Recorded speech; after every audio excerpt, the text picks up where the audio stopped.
Ayo, it's Af. I won OTS championships today with Danger Dark World. I just wanted to share the deck list essentially. It hasn't really changed much from what my friends over abroad know. So, but I wanted to show it anyways because I'm very proud. I really enjoyed this deck, and obviously with a really good pilot, this deck can become probably one of the best deck, if not the best deck, in the format. I genuinely do believe that. So I genuinely would like to post this deck list online, not because to make people more aware of it, but well, it is to make people more aware of it, but also so that a really strong pilot may pick this up. Because I want to see its success, and I genuinely do love this deck. Okay, so we might as well start off with the 2 Grapha here. Kind of a no-brainer, self-explanatory. You got 2 Grapha. I don't run the 3 because 3 is more bricks. Triple Rainbow. You kind of have to run these at 3. This searches you essentially all your big bunguses, so you can keep plussing when you keep drawing. This searches you Grapha, which allows you to essentially 1 silver makes +2 because you put the rainbow back onto the field, return the silver to hand, and then you the Grapha onto the field to return the rainbow back into hand. So you've essentially got 2 bodies back into your hand to use for your RNG danger effects. Lastly, on the big bungus board, got 2 silvers.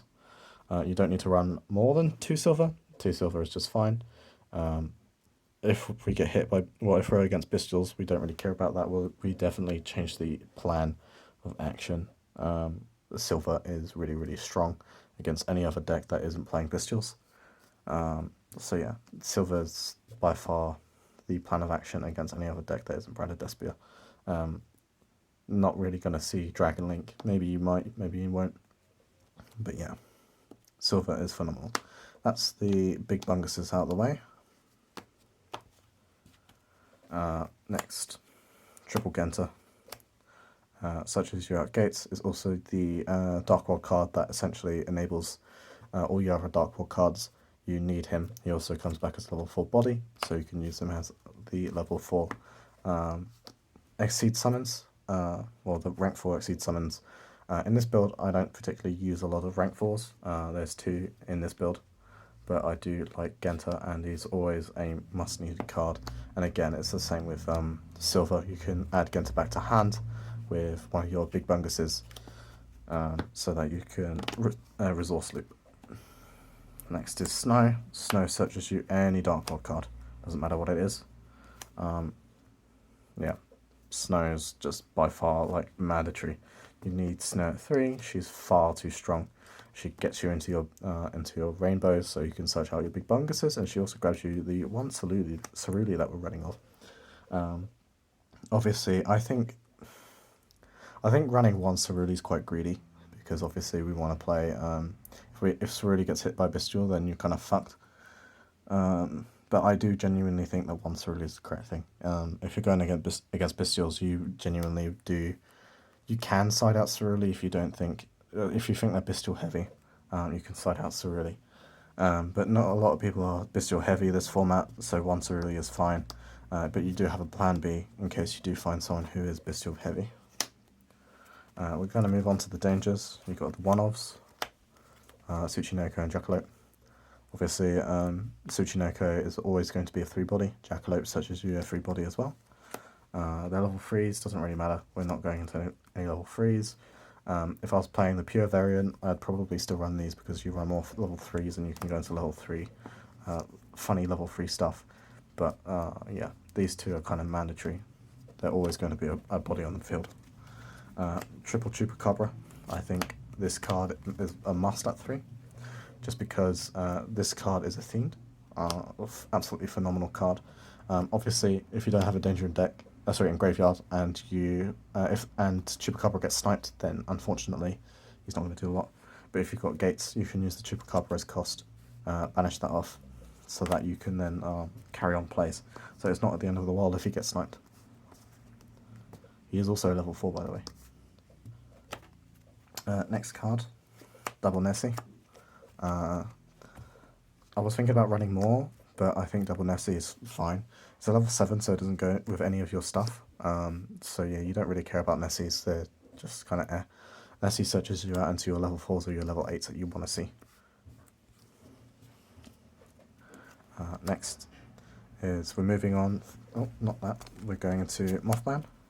Double Mothman. Mothman is level 4. Obviously, if you discard it, then you can discard a card. Obviously, Telements is no longer around, so that makes Mothman really, really strong. I will say there is a danger card, sorry, not a danger card, a Dark World card, Dark World Dealings, that essentially does the same thing. But that being said, ideally, I don't want to see Mothman or Dark World Dealings activate their discard effects or their effects.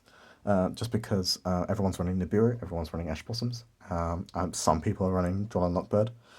People at my locals cited Droll and Lockbird because even though I'm like one of the few Dark World players, I tend to genuinely top 4 in every week. But yeah, I don't mean that as an egotistical thing. But yeah, a lot of people tend to side for me, but I don't like people drawing into hand traps. And that's why I run Mothman instead of Dark World Dealings, because Mothman's a 4 for 1, and at the chance that it doesn't snipe itself, then people aren't drawing into hand traps. Next is 2 Bigfoot. I would run more, but Bigfoot actually, if it snipes itself and the opponent doesn't have a board, it's kind of dead, because it goes off and it's like, well, what do I use to pop Bigfoot? Obviously, you're not running branded stuff, so like you can pop some branded, funny branded cards, but I'm pretty sure there's never a time you ever activate Bigfoot on your going first. If you're running Coach King Giant Trainer, this card is actually phenomenal. I'm not running Coach King Giant Trainer. I don't think anyone is trying to play into time anymore, and there's a lot of decks that just aren't playing into time. This is like the only deck that ever plays into time. So yeah, like combos can go up to 15 minutes, 15-20 minutes, but genuinely, yeah, just Coach King Giant Trainer is just not in the extra deck for this deck list. So on to the generics. Triple Lava Golem. Lava Golem's kind of funny because Lava Golem is indeed a fiend. He is level 8, so if you decide to take him with Triple Tactics Talent, you can go into Giant Trainer if you're running Giant Trainer. Again, I'm not running Giant Trainer. So Lava Golem, you sacrifice your normal summon. You don't really care about your normal summon. Double Salamander Catalyzer. Well, he's a level 4 for 1, and you can discard another fiend, so usually it's a Dark World that you can run. Dark Worlds then send, and then you can activate their effects. You can get this on field with Gento easily to go into Dagaris. Very, very easy to go into. I usually try to hold Dagaris later because people like to Imperm or Ash Blossom it. But yeah, this easily makes Dagaris on its own. Final monster, Zephyros the Elite. Again, I think this card comes in so many times where you can loop Gate and your danger monsters. I do genuinely love this card. I think this card is phenomenal. There are times where I just think, going second, I'd just side this out for something else. And he's just that perfect spot, maybe with like another Salamander, where you can just side it out for anything you want for another game plan. And then we're moving on to spells. 1 a session. Dead serious. 1 a session. It's all you need. Most of the times, if you see this in your opening hand, and it's your only enabler, you're not going to go plussing at all, and in the majority of the context. So yeah, this card genuinely at 1 is great. We are running Nightmare Griffin, so this card can come back from Nightmare Griffin, and obviously it comes back from its own effect as well. Triple Gates of the Dark World, Gates of Dark World. This card is clutch. You loop this as heck. The only time this card doesn't come up is when you see all 3 of these in your hand and you're like, oh fuck, I can't do shit with this. And there's times where you're just like, well, I'd rather not get rid of these, but I've got another danger in hand. Let's just start using the danger to start drawing some stuff. Next, the Funny Tech card, I actually really think Dark World players should be playing this. Drag Down into the Grave. This gives, it's essentially Dark World Dealings, except it gives you knowledge of what your opponent's playing. You also can rip out an opponent's hand traps, which obviously a lot of people are playing this format. This is absolutely phenomenal. I highly recommend any Dark World player to be main decking this. Last two cards, 2 Triple Tactics Talent. If I'm honest with you though, I'd probably switch one of these out for Triple Tactics Thrust, just because they're once per turn and you don't necessarily want to see 2 of these in your hand. Triple Tactics Talent is kind of funny because even if your opponent doesn't do anything with Talent, you can still summon Cerulean on their side, and obviously Cerulean, once he's on their side, activates his effect, using your opponent's card effect. So this, you can activate this to draw 2 once Cerulean is activated. You can use it to steal, usually not. Or you can use, well, you can use it to steal Cerulean if you don't have like Security Dragon or Akashic Magician available. But that rarely comes up. Or you can hand it for the 5th card, which doesn't go into graveyard, which is absolutely phenomenal. So yeah, this card works in conjunction with how Dark World plays, just because of Cerulean. We're going to go on to extra deck. Double Grapher. You can't run 1 this format, just because of oh, device is too hot, has to be turned off. Okay, well, there goes my light. Let's turn this on. Oh, fucking hell, that's too bright. But there we are. We are running 2 Graphers primarily because Graphers, if one of these gets hit by Cafeteria players, you've got another one. Honestly, he's like your main boy. I found out playing against Labyrinth today when they de-barrier, and it's like, well, do you hit the Graphers or do you hit the XCs? And hitting both of them is kind of just It's also the reason why I don't play many Exceed heavy variants, or like the substitute Starp and Venom Fusion, which you can run as a 3rd spot as a tech option, just in case you don't see Graphers but you've got the Accession. So yeah, I like the 2 Graphers, very obvious, and you can use it as a follow-up play as well. The Exceed summons I'm playing are, lighting's kind of harsh, Dagaris and Baguska. So Dagaris is a no-brainer. You can discard, you can draw 2, discard 1. Usually, you can bring back a body to then return that Dark World body back to your hand, or if it's a danger body that you bring back, you can use a Akashic Magician to then bring that Dark World back to that danger back into hand, which is kind of funny. Baguska allows you to play 3 boards. Obviously, you if you have 2 level 4s, you're threatening Baguska. I would play just the what's her name? Just the Underworld Goddess. I think just Underworld Goddess itself is also good, but I think Baguska as well. Surprised Baguska doesn't require as many materials. As long as you've got 2 level 4s, people go, I hope they don't have Baguska. I'm gonna have to out that. So, and sometimes people will see the Baguska, will see the materials for the Baguska and go, yeah, no, you can't have Baguska. But on the off chance that people don't think about Baguska, it's there. So yeah, I do like Baguska. We're running 1 Markreka. She's self-explanatory. I was thinking about running 2 for the Cash Tour format, obviously, but I genuinely don't care if this gets hit. Yeah, she brings back any of your Fiends as well, and you're mostly playing Fiends. She's a very good card, but she's not needed. Akashic Magician, this card is needed, along with Security Dragon. Genuinely, this card is... oh, my light's working now. Genuinely, these 2 cards are insane for looping Cerulean. I would run one of the... I would run one of the other and 2, but I genuinely think also Security Dragon and Akashic Magician work well. You don't necessarily have to get Akashic Magician if you don't meet the requirements, because Akashic Magician requires you to have, like, essentially not many bodies on the board.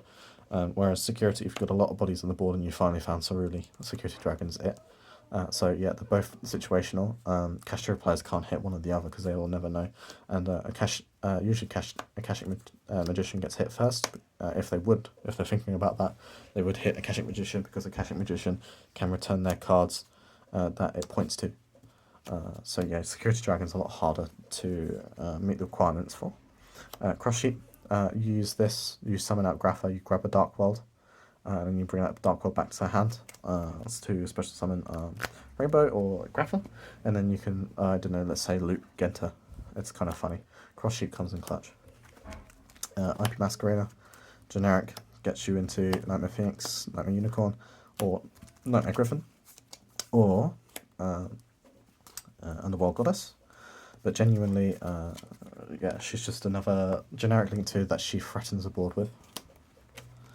We're going to go, whilst we're at it, on the Nightmares. We got Nightmare Phoenix.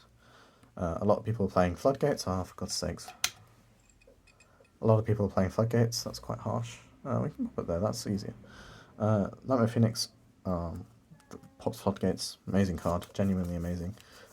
If it wasn't for Grapha, and that the Grapha can hit like things like Floodgates, like Evenly Matched or Rivalry or something like that. Obviously, you don't really care about Rivalry, but that's an example. It can hit that. But Nightmare Phoenix also does the same thing. Or you can hit cards before you commit to any boards. Nightmare Phoenix is very good with that. Obviously, now we can play the Nightmare Unicorn.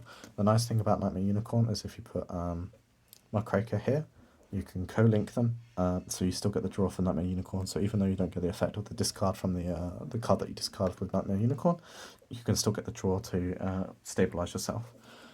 Obviously, this is a spin. Deals with a lot of decks.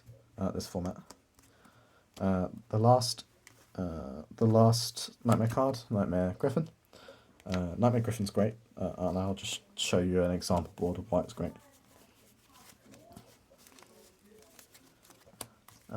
So that is Muckraker, and then you can go into Napaloosa, let's say.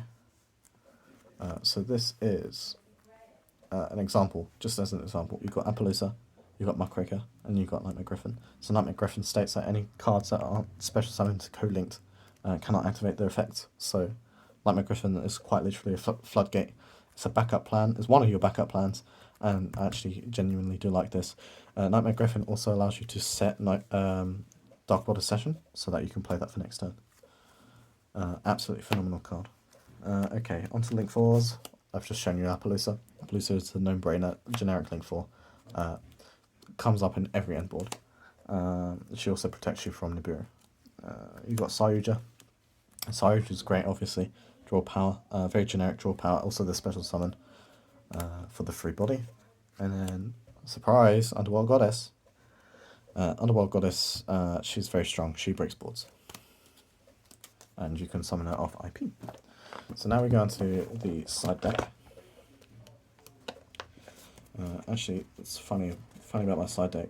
Judge literally asked me today if he could steal my deck list. I wouldn't be posting this deck list. Well, actually, I would be, but I genuinely do think him saying that has kind of just told me, yeah, no, I need to. Oh, I don't mind just putting it out there. So we're going to start off with 1 gold. Yeah, kind of a self-explanatory. You pop stuff. You replace silver with it. You don't need more than 1. So yeah. Next, here comes. I'm actually going to put the spice to one side. Gamma, Gamma, Gamma, Driver. This stops Droll and Lockbird and also stops Dimension Shifter. Absolutely phenomenal card. Speaking about stopping Droll and Lockbird, triple Sales Ban. There you go. There's a bit of picture of it. Again, you're picking hand traps out of people's hands. This along with along with Drag Down into the Grave, you're literally playing like 9 cards in your deck that can just stop hand traps. If you obviously see a shifted deck, you'll probably want Cypher and get Gamma more than Sales Ban. But if you suspect people are running more than Nibiru's, which obviously people are running, if you see more of the Nibiru's and the Droll and Lockbird, Sales Ban comes in much better. Even though these are a free 2 bodies, I don't like the extra garnet essentially, because you're running so many big bunguses in your deck that it hinders you. What's next? Okay, so we're on to the spice. This entire side deck is spice. Triple Santa Claus. It's a fiend, kaiju essentially. It's 25 defense, so everything. So unlike Radiant, Radiant has an absolutely huge attack, so you can't actually out Radiant with your Dark Wilds by beating over it. You can beat over Santa Claus, and usually you want to OTK people. So Santa Claus is very easily beaten over by Grapha and by Rainbow, and is a kaiju for you, along with the Fiend that allows you to discard with Gates. Next cards, this is Neko King. He comes in clutch when essentially you're playing against Branded. They're running the Bestial variants. This comes in clutch because with the Grapha Fusion you can send off Neko King rather than Silver. And then with Neko King you can then move it to the end phase of the opponent's turn. It's kind of funny actually. Yeah, obviously you're not seeing Tillaments to send this off from your deck to the graveyard, but nowadays you're just genuinely discarding this with the Grapha to end their turn early. It wasn't today, but locals yesterday. It happened to an Ignista player. He was like, "Oh yeah, I can Reborn here." Fighting Spirit here, and I just changed Grapha to negate it.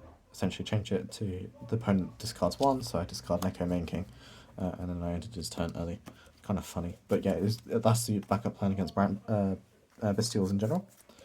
Last but not least, double Denko Seka. Oh yeah, Denko Seka.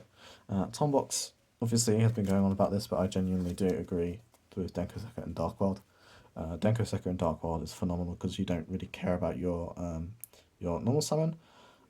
Obviously, if you're running against trap decks, you don't really care about tributing this stuff with Santa Claus and Lava Golems, so you'll just normal summon Denko Seka.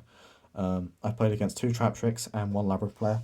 So it was yesterday 1 Trap Tricks player, and today 1 Trap Tricks player and 1 Labyrinth player. Every single time. So yesterday the Trap Tricks player couldn't do anything to out this. But today, every time I've normal summoned Denko Senka, they've gone, I've had to Solemn Judgment this. And the fact is that you've got so many big bunguses that you can literally OTK them from there. Yeah, that's it. That's the Dark World deck profile. Cheers for watching.